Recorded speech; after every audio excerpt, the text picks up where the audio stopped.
छुआ, लौट के आए। विष्णु जी ने कहा उधर खड़े हो जाओ। फिर लक्ष्मी जी से कहा कि जाओ उस पेड़ को छू आओ। लक्ष्मी जी गई, पेड़ को छू के आई। अब विष्णु जी का निर्णय और हमारे लखनऊ की समझदार तालियां। विष्णु जी ने कहा, शनि जब तुम जा रहे थे तो तुम बहुत खूबसूरत लग रहे थे, और लक्ष्मी जब तुम आ रही थी तो बहुत सुंदर लग रही थी। तो अभी आपने शनि को जाते हुए देखा, और अब मैं लक्ष्मी जी से निवेदन करता हूं कि वो आए, आप लक्ष्मी को आते हुए देखें। डॉक्टर सोनरूपा विशाल हिंदी कविता का वो मंच है, वो मंच ही कह सकता हूँ। वो उस तरह की कविता करती हैं कि अपने आप में एक कवि सम्मेलन होती हैं। उन्होंने मंच की मर्यादा को, कविता की शुचिता को, और जो हमारी कविता की सांस्कृतिक परंपरा है उसको बहुत जिंदा रखा है।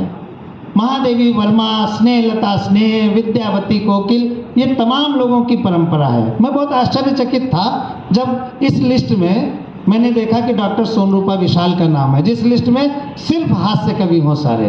तो जब मैंने हिंदुस्तान अखबार के लोगों से पूछा तो उन्होंने कहा कि हम मंच पर कवियत्रियाँ बुलाना चाहते हैं, लड़कियाँ नहीं बुलाना चाहते। ये बहुत बड़ी बात थी, और मैं वो एक बड़ी परंपरा की भी ध्वजवाहक हैं। वो मैं बाद में बताऊंगा।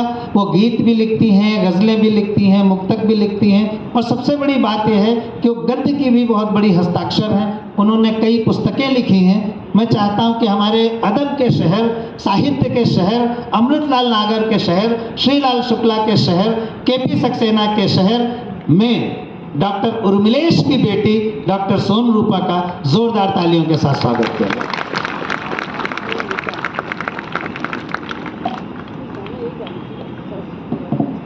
बहुत अच्छी भूमिका।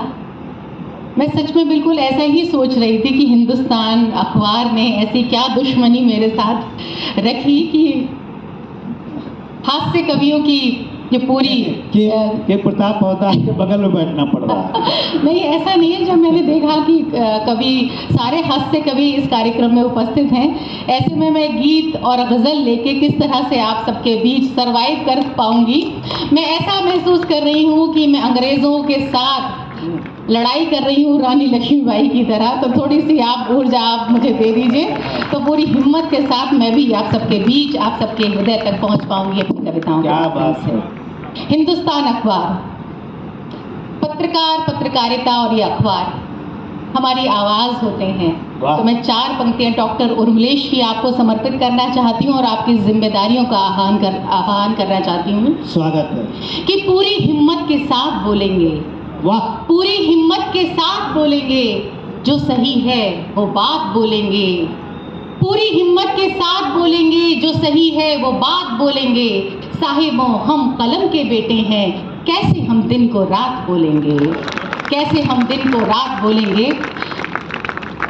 2 पंक्तियां आपको और सौंपती हूँ और चाहती हूँ कि आप मेरे साथ बोलें कि कभी कभी तू मेरा साथ यूं निभाया कर। वाह। कभी कभी तू मेरा साथ यूं निभाया कर कि अपने आप को कुछ देर भूल जाया कर। वाह। तेरी पसंद की गज़लें मैं कह तो दूं, लेकिन तेरी पसंद की गज़लें मैं कह तो दूं, लेकिन ये शर्त है कि इन्हें ही तू गुनगुनाया कर।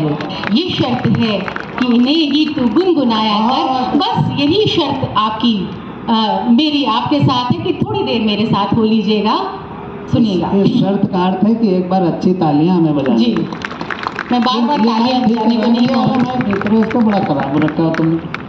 और चूंकि आप सभी का मन बहुत उमंगित है, प्रफुल्लित है, क्योंकि हास्य कविता का ये पूरा समागम है, तो मैं भी कोई पाप का भागीदार नहीं बनूंगी। कोई भी ऐसी बात नहीं करूंगी जहां आप थोड़े से मायूस हो जाएं। कोई विसंगति नहीं, कोई बहुत रिश्तों की ऐसी बात नहीं, बस थोड़ा सा प्रेम आप सबके बीच बांटना चाहती हूँ। सुनिएगा। क्या बात है। डॉक्टर कि तमन्नाएं ठिकाना चाहती है, तमन्नाएं ठिकाना चाहती है, तेरे पहलू में आना चाहती